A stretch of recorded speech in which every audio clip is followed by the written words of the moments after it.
الرحمن الرحیم عزیز طلبہ السلام علیکم۔ میکرو اکنامکس کی ریویژن کے سلسلے میں چھٹا چیپٹر جو کہ انتہائی امپورٹنٹ چیپٹر ہے، جہاں پر آپ کا میکرو اکنامکس کی ڈبیٹ اور یہاں پر میکرو اکنامکس کا جو ایگریگیٹ سپلائی کرو ہے اور ایگریگیٹ ڈیمانڈ کرو کے بارے میں ڈسکس ہوگا۔ تو کلاس میں اگر آپ کو یاد ہو، میں نے بارہ آپ کو یہ کہا تھا کہ چھٹا جو چیپٹر ہے یہ ہمارے ایگزامینیشن پوائنٹ آف ویو سے بہت ہی امپورٹنٹ ہے۔ ہم نے اپنے گزشتہ لیکچر میں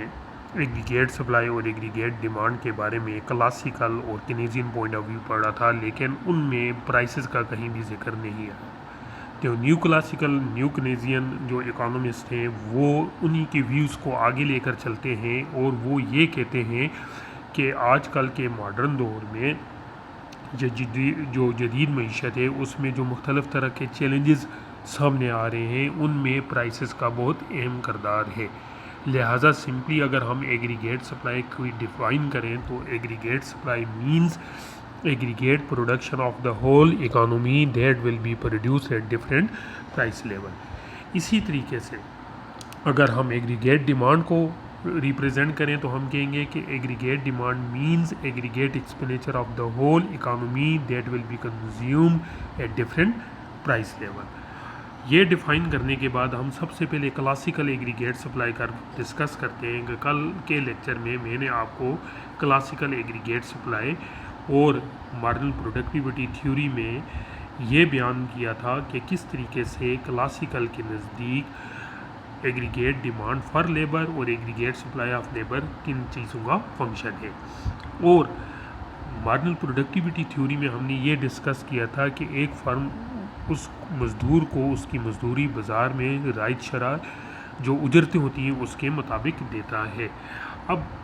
ہم نے جو کل کے لیکچر میں یہ تھا کہ ایکویلیبرم ان دا لیبر مارکیٹ، یعنی لیبر مارکیٹ کا ایکویلیبرم وہاں پر ہوتا ہے جہاں پر ڈی ایل اور ایس ایل ایک دوسرے کو انٹرسیکٹ کرے۔ اگر ان کیس یہ اوپر چلا جائے یا ویجز ڈس ایکویلیبرم کی طرف چلی جائیں تو آٹومیٹک میکانزم اس طرح انوالو ہوتا ہے کہ ہم S L is equal to D L حاصل کر لیتے ہیں۔ تو آج کے لیکچر میں عزیز طلبہ ہم یہ ڈسکس کرتے ہیں کہ کلاسیکل ایگریگیٹ پروڈکشن یعنی Y is equal to function of L, other things remaining the same, یا ادر فیکٹر جو لیبر کے علاوہ ہے، کیپٹل، ٹیکنالوجی، لینڈ وغیرہ، تو اس صورت میں آپ کا جو ڈی ایل اور ایس ایل ہے وہ فنکشن کیا ہے۔ بیسک ایکویلیبرم ای پر تھا،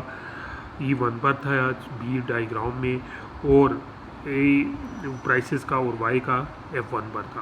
اب ہم یہ ڈسکس کرتے ہیں کہ اگر in case demand for labour میں اضافہ ہو جاتا ہے یا سپلائی آف لیبر میں اضافہ ہو جاتا ہے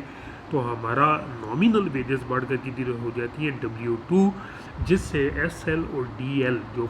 پرائسز کے بڑھنے سے ان میں بھی اضافہ ہو جاتا ہے، اور نیو ایکویلیبرم کدھر چلا جاتا ہے E2، جبکہ level of full employment L star ہی رہتا ہے، صرف نامینل ویجز بڑھنے سے ڈیمانڈ فار لیبر اور سپلائی آف لیبر بڑھ گئی ہے۔ تو اس ڈائیگرام کا جو سی پورشن ہے اس میں ہم دیکھتے ہیں کہ ہم پہلے F1 پر تھے، اب F2 پر تھے، پرائسز P1 پر تھی اور اب P2 پر چلی گئی ہے۔ تو کلاسیکل ایگریگیٹ سپلائی کر میں ہم دیکھتے ہیں کہ وائی اسٹار تو level of out put remaining the same, جبکہ کلاسیکل ایگریگیٹ ڈیمانڈ یا ایگریگیٹ سپلائی جو تھا اس میں ہم دیکھتے ہیں کہ پرائسز زیادہ ہونے سے نامینل ویجز اوپر چلی جاتی ہیں اور پرائسز کم ہونے سے نامینل ویجز کم ہو جاتی ہیں۔ لہٰذا گزشتہ لیکچر جو آپ نے ایم اے اکنامکس پارٹ 1 میں نے آپ کو بتایا تھا کہ کلاسیکل ایگریگیٹ سپلائی کرو آلویز بیکیم ورٹیکل۔ اب اس کے کچھ نومیریکل اگر آپ غور سے دیکھ لیں تو اس میں آپ دیکھیں گے کہ پرائسز بڑھنے سے ڈیمانڈ فار لیبر اور سپلائی آف لیبر میں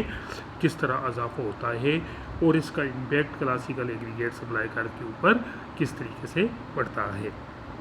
تو عزیز طلبہ میں امید کرتا ہوں کہ آپ اپنے اس لیکچر کو صحیح طریقے سے سمجھیں گے کہ اور اس کو ڈیفائن کریں گے کہ ایگریگیٹ سپلائی کرو میں کلاسیکل میں یہ ورٹیکل کیوں ہوتا ہے۔ نیکسٹ لیکچر میں آپ کو انشاءاللہ with the help of 4 panel diagrams اور جو 4 سیکٹر ہیں ان کو ڈسکس کر کے ہم بیان کریں گے کے پرائسز کے بڑھنے سے اور پرائسز کے کم ہونے سے ہمارا کلاسیکل ایگریگیٹ سپلائی کا کیوں ورٹیکل رہتا ہے. تو نیکسٹ لیکچر تک اللہ آپ کا حامی و ناصر ہو. اللہ حافظ.